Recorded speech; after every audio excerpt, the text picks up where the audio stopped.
Between 12 and 15, I didn't really have like a guardian per se. I started drinking, I started fighting, I started stealing. I was using that as an excuse, and everybody around me was giving me the ability to use that as an excuse. And in the previous episode, we started off by you asking me, how I started. And I kind of wanted to flip it over to you and, talk about a little bit of how you started, maybe start with your childhood or, some things that started within your childhood, because I know you personally, that might have, got you to where you are now. Yeah, man. Hell yeah. I appreciate that question. I started as just like a typical Northeast kid. I have an older brother, but it was like, I say that typical American dream, 2-parent household, that white picket fence, my brother and I. But yeah, when I was 10 years old, I know we were talking earlier about depression, anxiety, suicide. It was my dad ended up killing my mom, committed suicide on the same day. I ended up being there, found them. I tried to go inside, locked out of the house. It was a crazy scenario. And so luckily my brother and I are super close. We ended up going with some family. And by the age of 12, the family that we moved into got divorced. So at that point in time, we were just kind of like, fuck this, it was a tough scenario. So at the age of 12, I started drinking, I started fighting, I started stealing. There was a point in time where between 12 and 15, I didn't really have like a guardian per se. There was people there, but actually there was really nobody there to keep me in check. When I was 15, the options were that my brother took custody of me when he was 18, but he had to show a proof of income that he could handle myself and him. The options were my great-grandparents, or I was told at the time, I don't know if it was true or not, or that an orphanage would be my last option. And so luckily my great-grandparents stepped up and took myself in. And so we lived with them up until I was 18 when they moved out.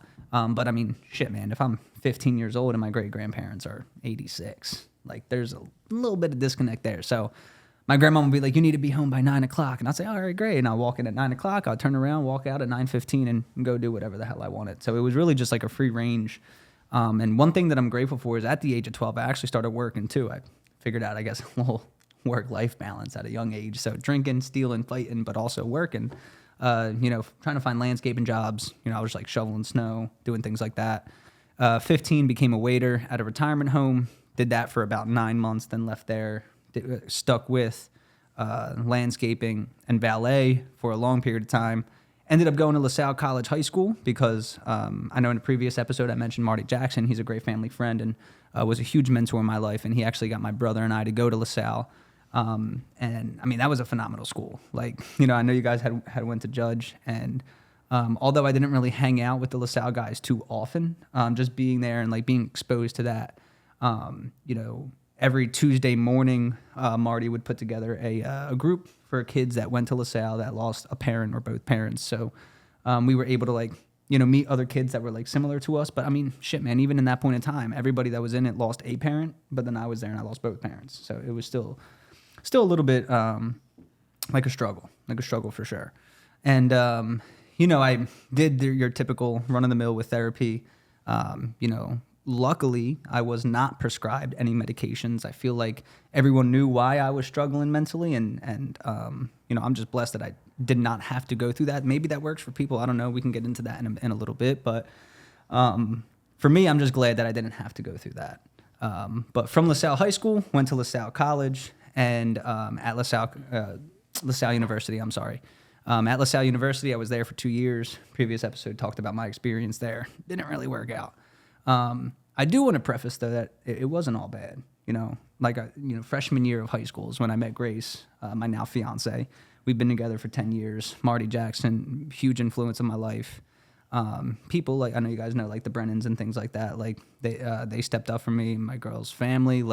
There's a lot of good ingrained in that as well. And one thing that I'm grateful for is the perspective on it, because now I have the ability to talk to people who went through hard shit.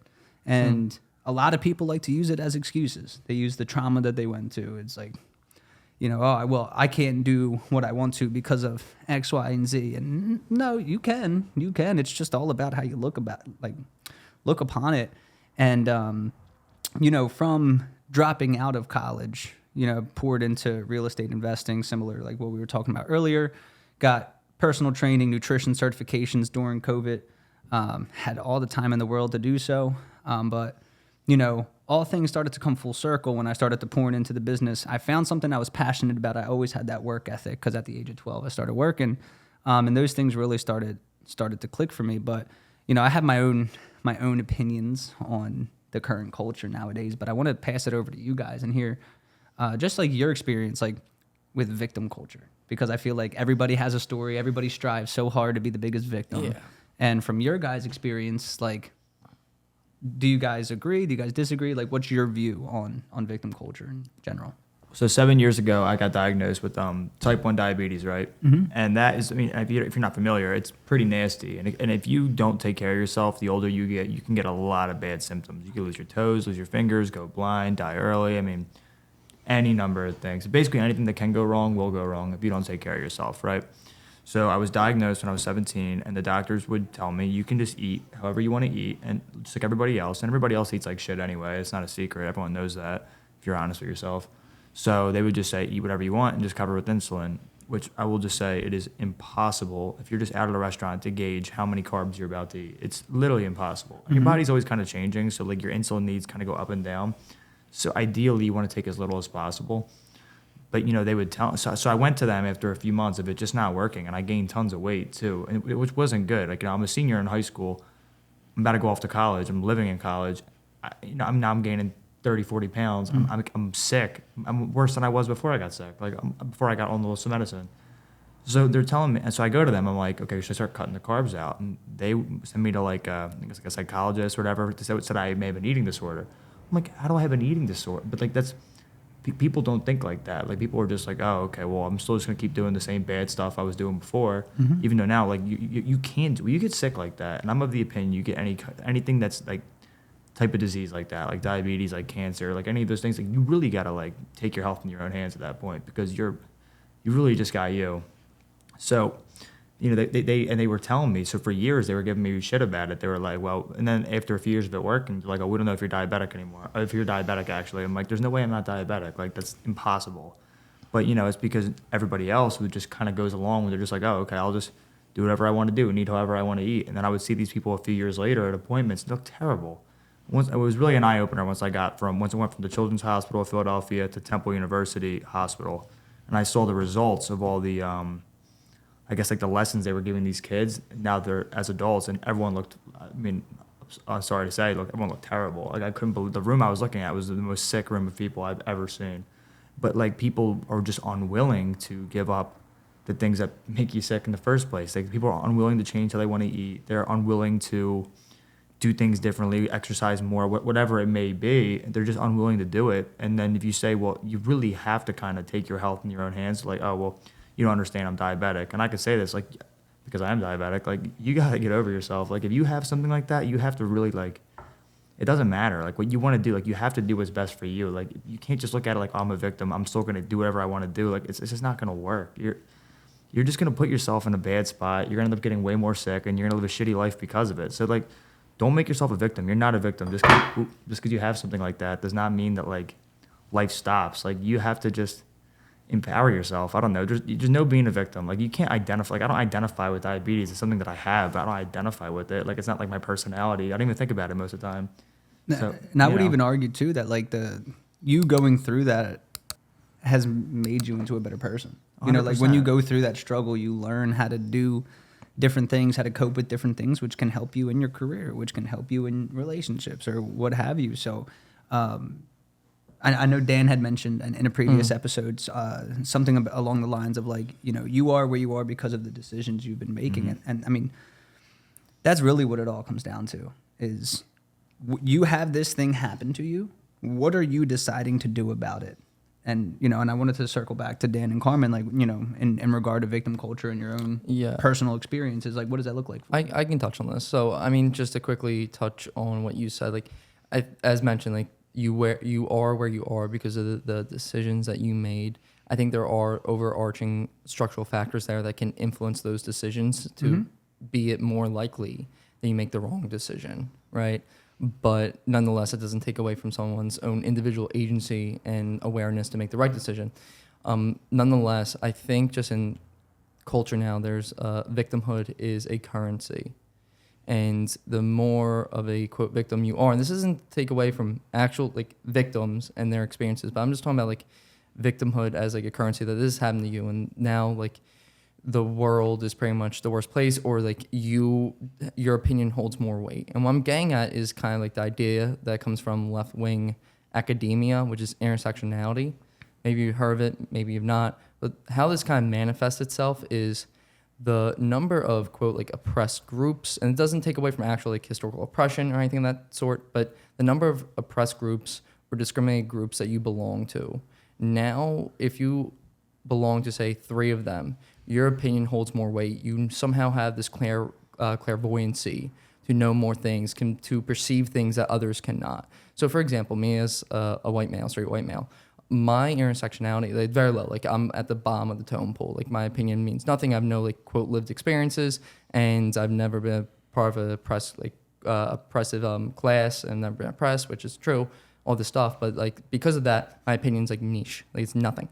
But say someone who is a white male, but then gay, that person has a little more weight in their opinion, and so on and so forth. So the more like. And this isn't to take away that these people have been oppressed at different points in history, 1,000%, and there's different resources that need to be, catered towards certain demographics for sure. But nonetheless, this kind of brings into the victimhood point of, since you are a part of these groups, these immutable characteristics, that you're part of, your opinion holds more weight. You're more important in society. You have more status because of it, and all this stuff. And that's why it makes it almost appealing to become a victim, because your opinion matters more. You have more of a status. You have more of a lived experience, more intelligent.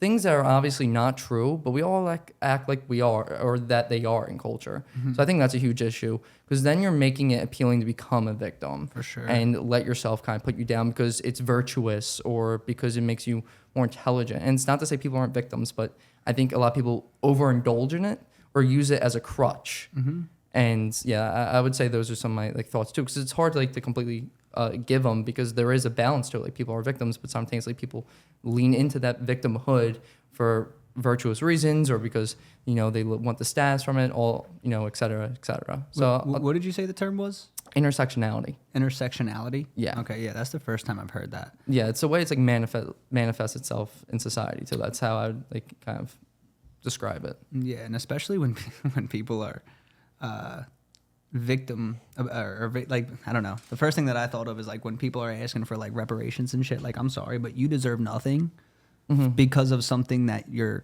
ancestors had gone through. That's hard. I don't know.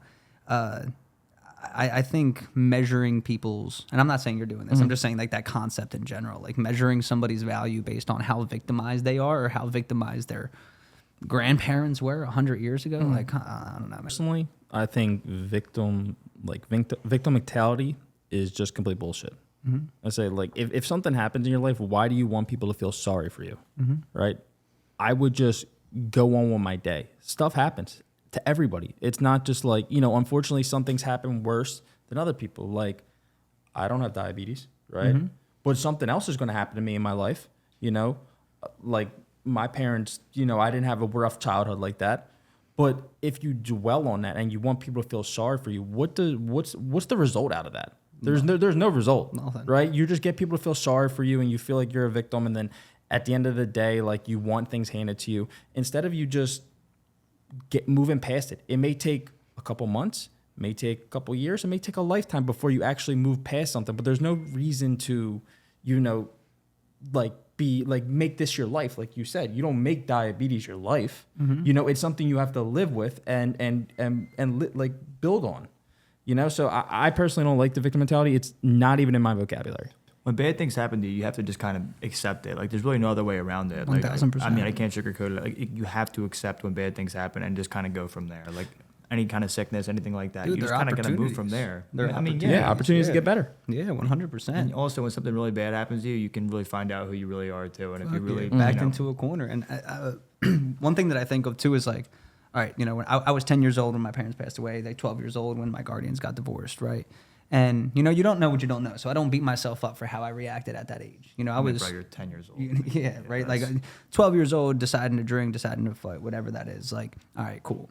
But one thing that I realized as I continued to get older, and Andy Frisella, my older brother Joey sent me over Andy Frisella's podcast when I was 19 years old, and I started diving into his content. And what I started to realize was that I was using that as an excuse, and everybody around me was using that, was giving me the ability to use that as an excuse. Oh, it's okay if he doesn't have control over his emotions. He went through some hard things. Or, oh, it's okay that he's a firecracker. And his dad was the same way, right?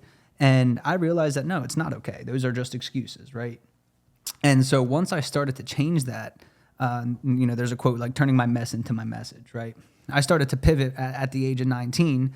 You fast forward 5 years, because, you know, you could say like, you know, 5 years behind 19. What was that? Like 14, you know, 5 years afterwards. So you kind of have a good sample size of each of me using that victim mentality, right? Versus me taking control of my shit.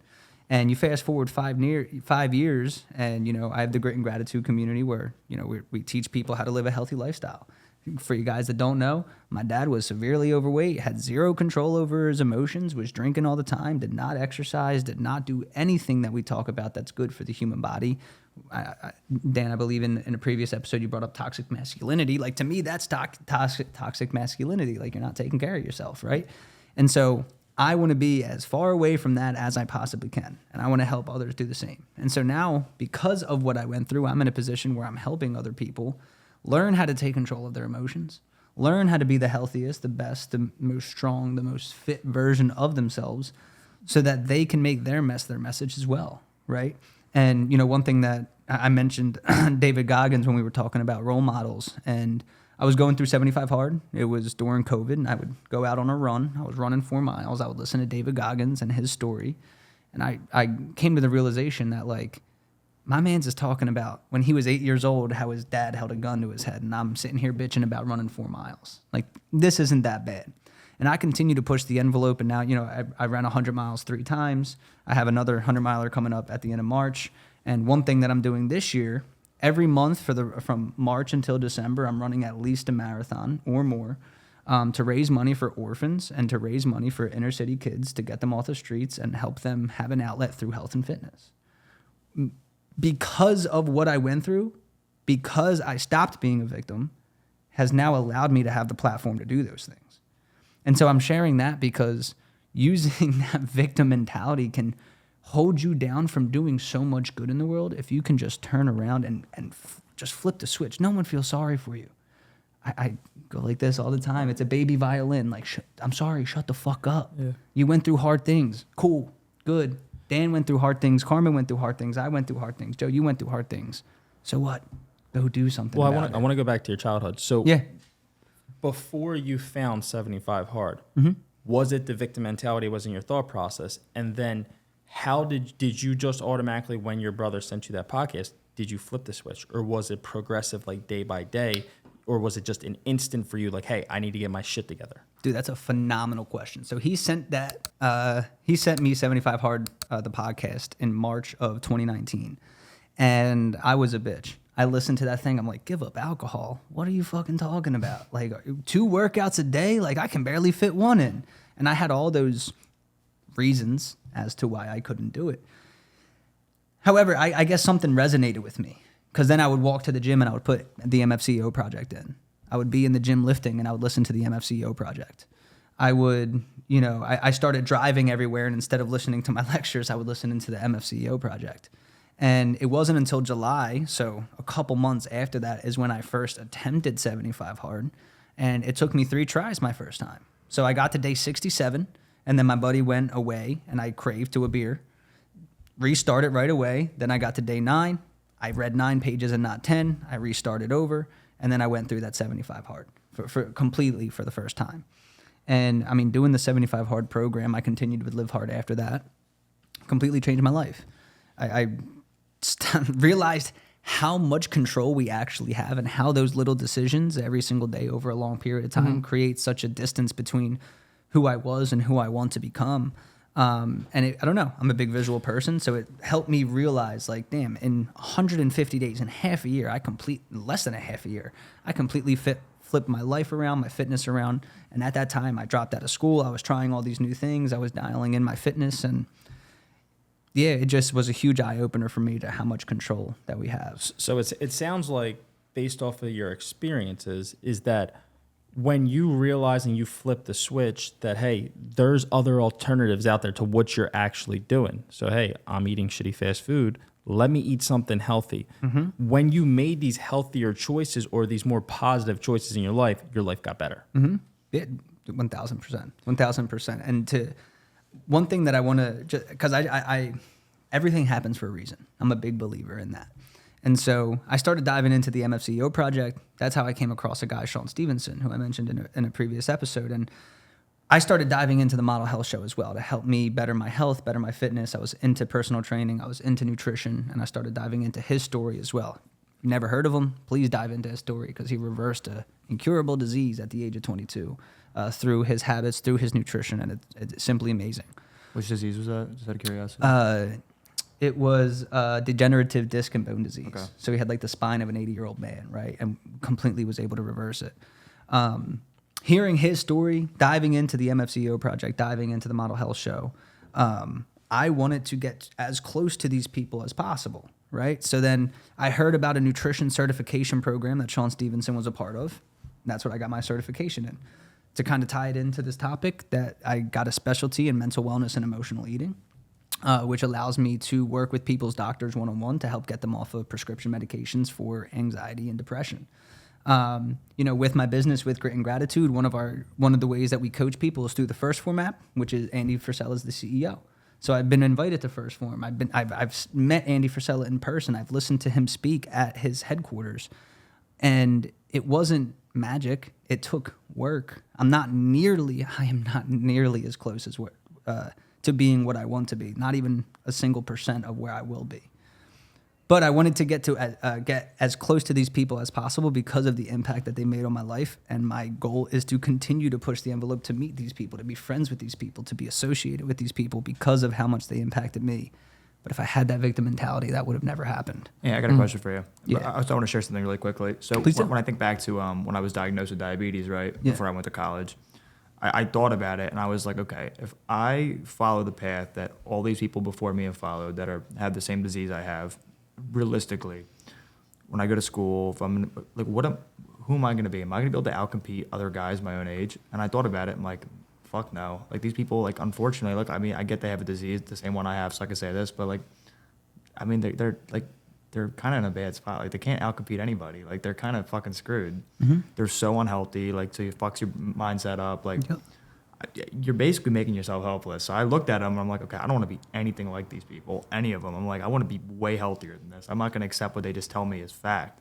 But what I want to ask you is, because we all went to all boys schools, do you think the reason you don't have a victim mindset, part of it is because you were around young boys growing up and guys, like we were talking about earlier, like at Judge, like if you do anything wrong, if you have any insecurity, anything, it will rip you to shreds. So kind of like the victim mindset didn't exist, at least where I went to high school or Carmen Dan, like it didn't exist there. If you acted like a victim, you're getting your ass kicked. Mm-hmm. Like that's how it was. Yeah. Honestly, I never thought of that before. And I think that does play a big role into it because I think of the way that I would handle things back in the day. Like I'd mentioned that people would call me a firecracker because I would be sitting there with a smile on my face and then out of nowhere, somebody would say something to me, similar to giving people the control of my emotions. They would say something to me and I would just freak out. Yep. Got in freaking 9 fights when I was in high school at a LaSalle College High School. And it would just be because of like comments that people made. However, I feel like, being around men, and I know we were talking about teachers during the episode that Dan was speaking on, and a lot of the teachers at LaSalle were men, which was great to have. If I got in trouble at school, I would have Marty Jackson to rely on. He would pull me aside. We would have conversations. He would help kind of straighten me out and get me back out there. I think of something vivid. Have you guys heard of Kairos before? I've heard of it. Yeah. You guys didn't partake in that at all? So Kairos is like it's kind of like a spiritual retreat. It was an amazing experience. I went my senior year in December, and then I led it in February of that same year, a couple months later. And it was a thing where, you went on a spiritual retreat. you create a relationship with these guys. You would, play football. You would do these hard things. You would, have conversations. You would bounce ideas off of one another. And during that time, there was somebody chirping me. We were all in a big circle at Kairos the first night, the first day. I didn't lead yet, so this was my first time. I didn't know what this was. It was very secretive as to what you're actually doing there. And there's guys, a guy chirping me, talking about myself, talking about Grace. And out of nowhere, I turned around, grabbed him up by his shirt, and threw him on the wall in front of everybody, just to show you guys where I was and how far I've come since then. Luckily, Marty Jackson was there. So he was able to pull us both aside and taught me in that situation how to handle my emotions. We talked it out. He was like, all right, what happened here? You learned this. Anthony, you learned this. All right, let's never do that again. And I think that was very important to be in a group of guys like that, but then also have the mentors in place to help me navigate those emotions and not just kick me out because I was a kid who couldn't handle his shit. Yeah. And I think it ties into just a big problem nowadays in regard to, anxiety, depression. In 2021, there was 48,000 suicides in this country, and 75% of those were men.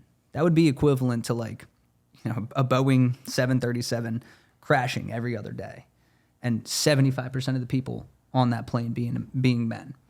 And there was a podcast on the Model Health Show with this guy, Dr. Christopher Palmer, who's a Harvard psychiatrist and researcher, who talked about on that episode how the gold standard of care for mental health, for anxiety, depression in this country is you go and you have therapy, and then you get prescribed a medication. I forget in which episode we talked about, but I already had mentioned that study or that meta-analysis that showed how more effective resistance training was than those things. And then Christopher Palmer talks about how 1 in 10 people that go and get the gold standard of care in this country, 1 in 10 people see improvement in their situation, in their depression or in their anxiety. So they go to the doctor, they get the gold standard, they walk out and they're like, all right, I'm cured, I feel good. On the other hand, 90% of the people don't. I'm sorry, but if 90% of the clients came to me and they didn't get fit, I wouldn't have a business. So in regard to the problem, what do you guys think the solution would be if we can see the problem with how many suicides we have and how high that percentage is of men, and how the care that we have doesn't really work right now? What would the solution be to you guys? Yeah, I think it's looking at the root causes of those issues. The guy I spoke of earlier, George the Tin Man, who runs this boys and men's advocacy account on Instagram. It's very, very, very data driven and insightful. But one of the things that he points out is that men are just told to talk about the problems and maybe prescribe the pill as well. But when men talk about those problems, no one talks about the problems that they're mentioning. So, for example, if a man is losing his job or lost custody of his child or is going bankrupt or, is facing harsh penalties due to being in the criminal justice system at one point or another. These are things that can obviously weigh heavy on a man's mental health. And I think, as you saying, the current gold standard is you go in therapy, just talking to a psychologist or a therapist that's most likely a female, and then being prescribed a pill, and then be we're done with that. I that's obviously not sufficient. So I think acknowledging those structural factors that play a part of it, trying to root cause that and address those. But I think it's also, to your point though too, with the whole victimhood thing, that empowering men to do better. You can I don't really know anyone listening to this directly, but there is potential that lives inside of every one of them, no matter how many issues that they went through in the past. So I think it's a message of encouragement, and something we mentioned in previous episodes, Pearson, someone who offers that message of encouragement. But I'm curious, turning it over to Carmen and Joe, what are your guys' thoughts on potential issues to not curbing it, but just addressing it in a better manner? To be honest, I'm not sure. But when you look at what happens when somebody has an issue when they go to therapy or something like that, you look at what's the next route, what's the next action if the therapy does not work. It's usually medicine of some sort. So it's we talked about it in a previous episode. There's labels. You look at the labels, could make you suicidal. So I would say is, I don't know the study, but I would guess is the medicine and like that's given to us. It's great that we have modern day medicine that can help us in different situations, but when that's like the end all be all action, if something doesn't work, that could lead, like you're messing with chemicals in your brain and stuff like that. It can lead to, suicidal thoughts and eventually like happen. So I would like to think is maybe finding an alternative to that, because make that a last resort. Like, did we try the healthier, free alternatives first? Like we talk about, like maybe a morning routine, maybe finding like a passion project you have, maybe like, going to meetups and meeting new individuals. Did we try these things first before we just prescribe people medicine? I know people in medicine. I know somebody that I grew up with. He has a whole different like attitude towards him when he's on his medicine, when he's off his medicine. He's like, when he's on his medicine, he's just like monotone, like he's not there. He's like a robot.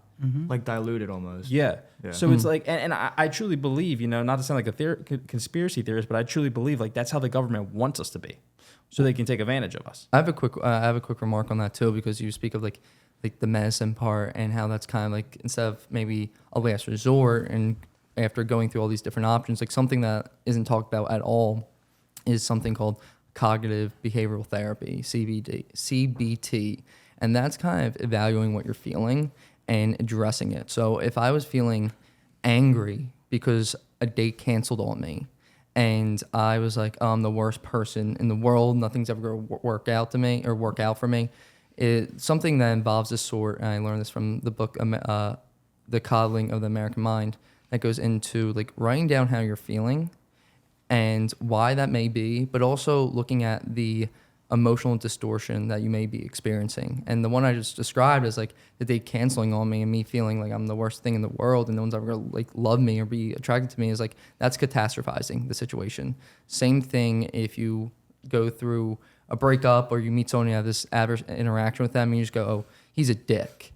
Like now you're just like labeling. And these are things that you could like just instill in people instead of like indulging more in that negative emotion, be like write down and kind of go deeper into that emotion, but figuring it out instead of just being like, oh, you just need this instead of that. Journaling. Yeah, journaling with more of a purpose, with more of like an outline, like this is like write down how you feel when you're going through this and like going through more of a like structured exercise. But yeah, I mean, you are going through. I would argue, like not argue, but you're 100% right. And I think it really like, I can't keep emphasizing like enough the morning routine. Like the Miracle Morning was a great book that helped me get started. Phenomenal. Savers, right? What it's scribe, affirmation, Visualize, exercise, reading. You start your morning off like that. Maybe you had a rough night the night before and you journal about it, you scribe about it. You're getting those emotions out on paper then and there to set you up for the rest of the day. And maybe you don't take those emotions out on other people or you go about your daily life a little bit differently because you don't have that emotions. You already wrote those emotions out and you're doing other things in your day to make you feel good just to start your day. This is just the morning.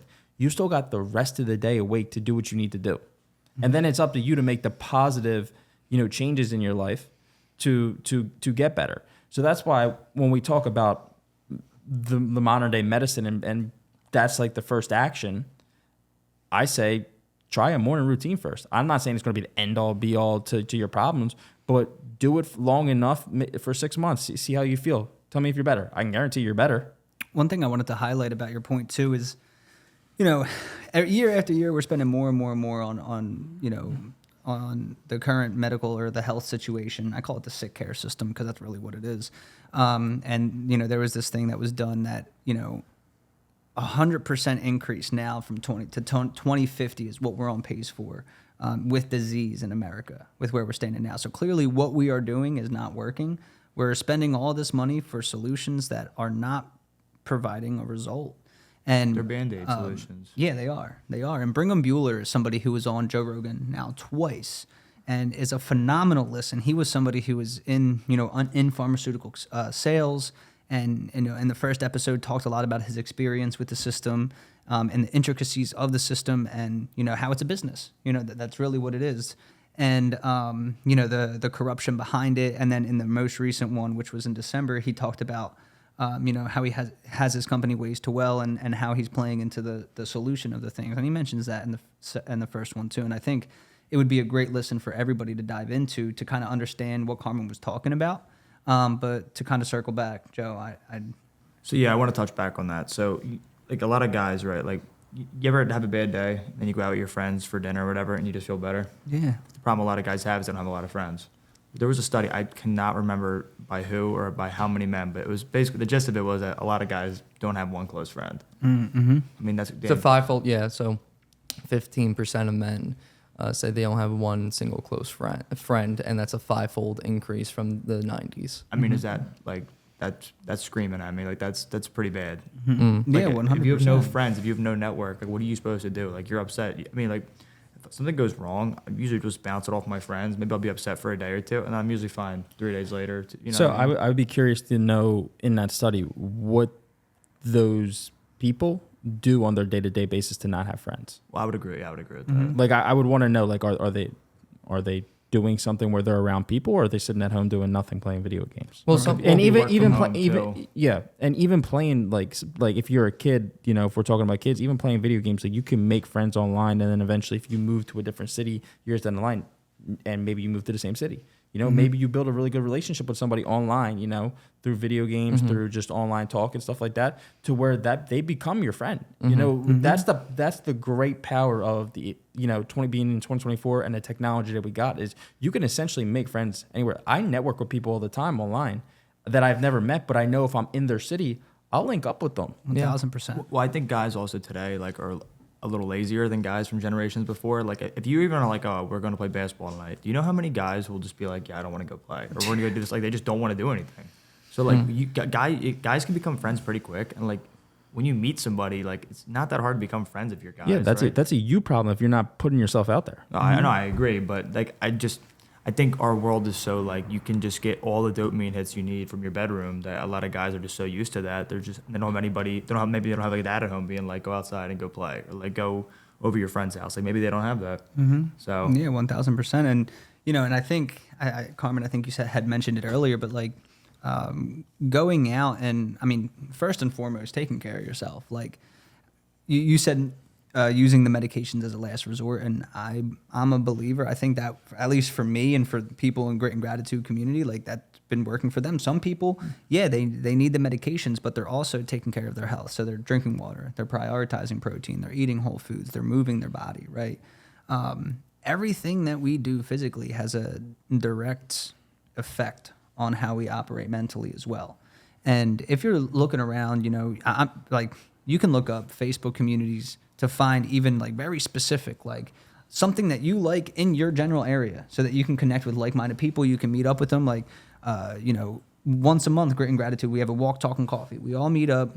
We make sure we're outside. We make sure we move our bodies. We're chatting with one another. We do a 2-mile walk. Then we go get a cup of coffee afterwards. And I think finding things like that you can be a part of and you can physically go to get that one-on-one connection. Because I mean, shit, like social media, you can. I'm a big into fantasy football, and back like 7 years ago, I met a group of guys online. You got 3 people in Boston, 1 in California, 1 in Louisiana, 1 in Detroit. You have these guys scattered all over the place, and 7 years later, we're still all talking in a fantasy league together. Right, so there is power behind meeting friends, meeting people, networking with people business-wise. I talk to health coaches all across the country, but it also can be used as a detriment as well. So finding that balance, but especially finding those in-person things that you can go to meet people that are aligned with you. The one thing that everybody in Grit and Gratitude has in common is that they all want to be the best versions of themselves. So you have at least one thing in common with the person next to you when you go to this meetup, and you can do that for literally anything. Yep. And I'm going to be honest, and it's going to sound harsh, but to that study and to those people that say they don't have one friend, I really don't feel bad for you because there's so many opportunities out here. I'll give you an example. The person, going back to the guy Santos that I'm friends with, I've met him like 2 or 3 times in person. He helped me get into this business, build my business up. I met this guy 3 times in my lifetime, but I'm on the phone with him all the time. He's a friend. So you can make friends anywhere. It's a you problem. You're not putting yourself out there. You're not putting yourself in the right positions. Like Ant said, there's so many Facebook groups I see. that you can join and just network with people. I'm in people's DMs. People are in my DMs all the time. We're just talking. So it's a you problem if you can't get one friend out there. I mean, yeah. And it gives, for me at least, you can look at it one of two ways, right? Because, when what I say to people is like, oh, you're struggling, good. It's an opportunity for you to get better. And where you are now is your fault, 100%. Where you will go is also your fault. So if you're pissed off with where you are, great, change. Do something different. If you're happy with where you are, good. Keep going. Keep doing the same thing, because that 1% better over time, you continue that compound effect. So, I mean, I'm with you, Carmen. Like, if I think now we have the opportunity to meet all these people across the country, and I get it's hard. I understand it's hard. Is it really hard though? I'm more so mean like in their life, like they go through hard things, like talking about like the victim mentality, not going out and meeting people. That part's not the hard part. I mean, that could be pretty difficult for someone like social anxiety or something. I mean, the hard is really determined by the person. Like there's something that I probably do that's rather easy that's hard for someone else and vice versa. So I mean, like, yeah. So of course, but what did you call it? Social what? Anxiety. Okay. Yeah. So if you don't meet somebody in person, like again, we're still in 2024. You have the internet. What does it hurt to DM somebody? Or something like that. Like it's really not that hard. I'm not saying like I don't feel bad for these people, but like to a sense I don't when we're talking about the study, because it's like it's not that difficult. It's not that difficult to say, slide in a DM, say, hey, I like what you're doing. How'd you get started? Or hey, anything along these lines. That could lead into a long-term relationship. Or just walking into a coffee shop and meeting somebody and having a great conversation and going back there every single day to get a morning coffee, and then you build a relationship with that person. Maybe you grab the number, then you start talking to them. It can come naturally to you. Like I would be interested to see that study and see what else was in that study to determine why these people don't have at least one friend. But Carmen, so I would ask you this: what if you were somebody, grade school, high school, whatever, right? You weren't the best at making friends. You weren't the best at talking to people, right? Maybe you weren't. You had social anxiety, whatever. You go to college. It's 2020. You're there for half a year, and then COVID happens, and you get sent home. Like, what happens? And you kind of go through college, like a abridged version of college. Like it wasn't the real experience everybody else had. And then like, what if you graduate and you really never were able to hone those skills maybe the way you would have if that situation didn't arise? I know it's kind of a one-off, but like, what happens? Well, I can tell you this: I don't think I made one friend in college. Why is that? Because I just didn't see the value in anybody. Like I the people I want to have a conversation with you guys here today, I see there's value in having a conversation. I'm not going to waste my time having a conversation with somebody just for no reason. You know what I'm saying? So if I talk to somebody in the classroom, like maybe we're next to each other and our goals don't align, or like what we're talking about I'm not interested in, I'm probably not going to talk to them. I made all my friends, or all my relationships after college. I've had friends growing up. I've had like my people I went to high school with, people I went to grade school with. I made friends there, right? And but the people that like I want to align myself more, because when we look at the people that we went to high school with, like no offense, like they're not people that like I want to align with. At the end of the day, like they're and it's not a bad thing to say, but they align with the people that they align with. So if you're in the union, you're going to align with people that are in the union. I can't relate to you. I'm not a union worker, right? So like I'm not going to like I talk to people that are in it. I have conversations with them, but they're not people that I'm going to be on a consistent basis talking to. So the people that I talk to on a consistent basis, like Santos, for example, we connected through real estate, and we just been friends since. So I don't think the pandemic can be an excuse. I don't think, I guess maybe you can use social anxieties as an excuse a little bit, but at the end of the day, like there's so many opportunities. It was a lot harder 30 years ago to probably make a friend than it is today. Yeah. I don't know. I feel like just quickly, and I want there's a question on my mind for you too, Ant, but I feel like if you just look 30 years ago, it actually might be easier, because now there's like reasons to keep us apart, whereas everything else will bring us together, such as in life. So there's apps that kind of keep us apart, that kind of avoid human confrontation or the circumstances that would necessitate human contact. So I think it makes, I think it's a balance though, because I do agree with your point that if you utilize those apps the right way, then it's not separating us. But what's the right way? Like I think someone could easily be like, hey, I'm having a poor relationship with these apps, and they're giving me like this comparison syndrome where I'm always like comparing myself to other people. And I don't know if there's like clean cut way to be like using the right way. I just think they affect people differently. And you could use them for the better. You could have a healthy relationship for sure. But I think it's also just as easy to have a poor relationship with them when you have negative like health outcomes because of it. Sure. But yeah, I'm not. No. And the thing about this topic of technology and these apps and stuff is they're so new, right? So we are the guinea pigs. We are the trial period, right? So I'm not faulting anybody for that, and I understand, like you're saying, like you see these people that flex like rented cars and stuff, and you're like, why don't I have that at 25, right? I get that. However, if you're like in a community or you're surrounded by people, or you're in Facebook groups and stuff like that, where you follow some people on there that maybe are either you find somebody in the same area of the journey that you're on, or you find somebody slightly ahead, they're probably not flashing Lamborghinis and stuff like that. They're hustling too. So you can connect with people like that, and through apps, and see what they're posting. It doesn't have to be just these guys that I see plenty of them that just post Lamborghinis, jewelry and stuff.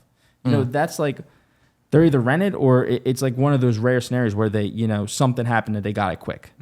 And one thing I want to say too, whether it's hard or whether it's easier, like one thing that I do is I just embrace the hard things. I think that's how you grow. I think that's how you get better, and that's why I look back and I'm grateful for what I went through when I was younger, and I purposefully put myself in difficult situations now, because of the value that I see on when you go through and overcome hard things. One fresh on my mind, I ran the New Jersey Devil 100 in April of 2023. And that was the hardest thing I've ever done, mentally, physically, spiritually. Like, it rained for 14 hours throughout the night. I got trench foot, so my feet would go numb for 2 months afterwards. I had shin splints. I was hallucinating. I was throwing up. I still got through it. I got it done. Only 50% of the people that started the race got it done. So now when I go through hard things, if I'm scared to go talk to somebody, or scared to make a phone call for business, or whatever it is, or I think it's hard, or I don't want to do it, I've done hard things in the past, so I can go do it. Doing hard things makes it easier to go through hard things in the future. And so if you are afraid, if right now you think of something, one thing that I say is, like, if it's the last thing you want to do, it's the first thing you should do. Like, if you think of something and you're scared to do it, you're like, damn, that's really hard. All right, go do it. Like, if you're scared to go talk to, you have social anxiety. Well, the only way to get through social anxiety is by going to talk to somebody. Like, if you to go back to that study, if you don't have one friend, try doing the Live Hard program, because in phase 3 you got to talk to a stranger or else you fail. So you're telling me you're gonna go through 75 hard, you're gonna go through an additional 30 days, and then an additional 30 days just for you to not be able to talk to one person, one random stranger for 5 minutes. You're just not putting yourself out there in the right way.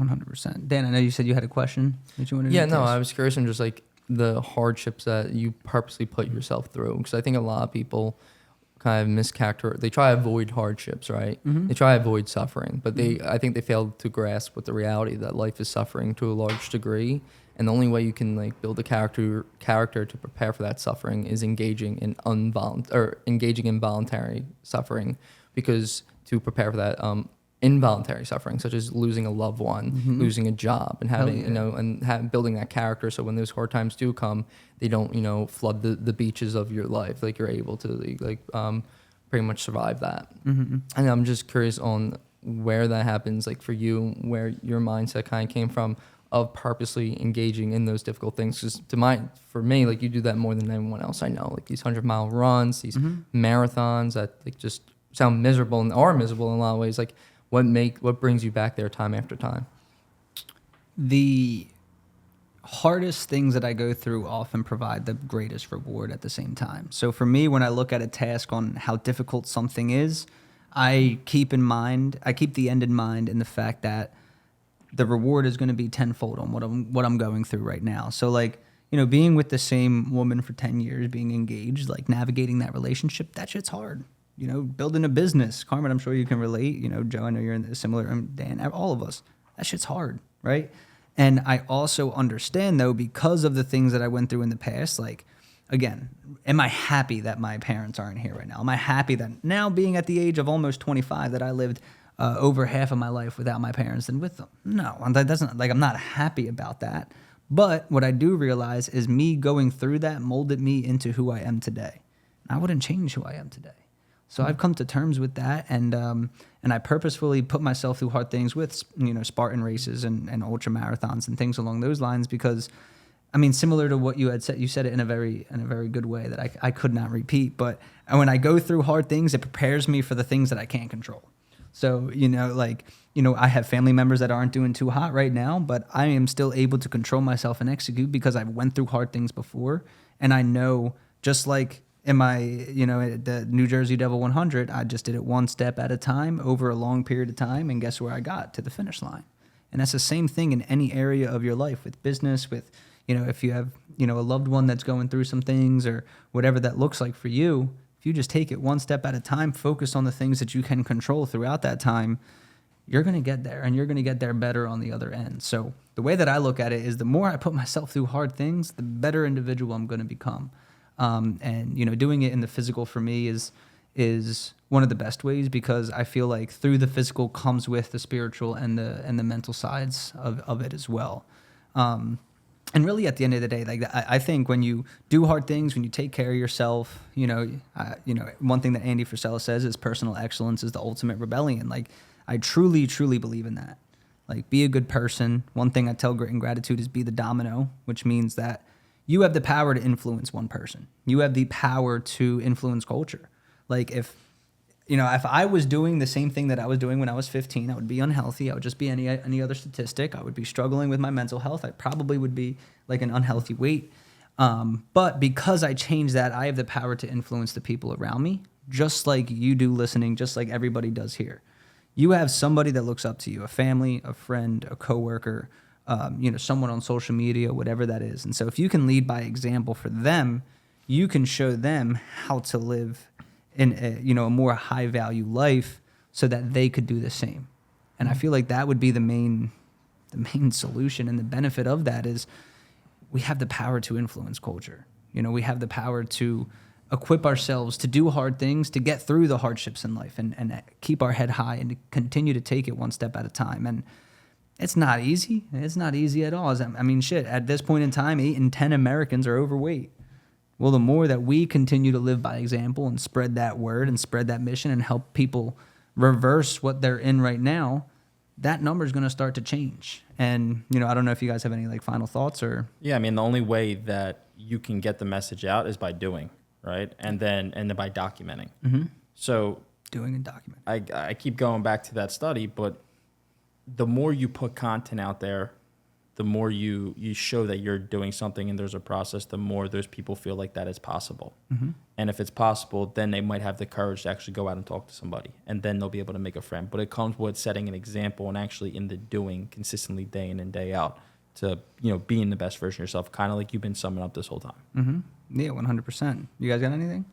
I'll close out with similar vein that a lot of people see and bear witness to these achievements that other people have accomplished and have under their belt, and they go, "Oh, that's fantastic! Like, that's great." And then they remove themselves from that situation. They look at their life, and maybe they just don't see that.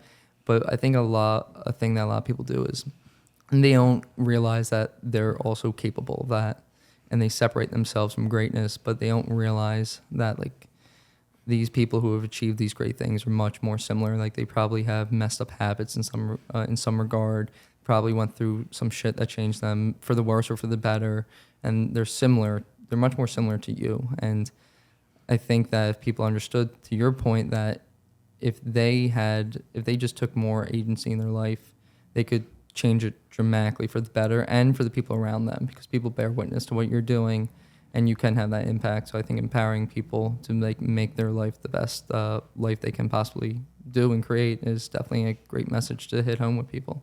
Yeah, man, 1,000%. And, you know, and to round it out, I'll leave everybody with this. Yeah. Like, you know, what you have gone through, don't be a victim about it. Turn that mess into your message. Go do hard things. Take care of yourself and strive to be the best version of yourself, because when you do that, everything else is going to fall in place.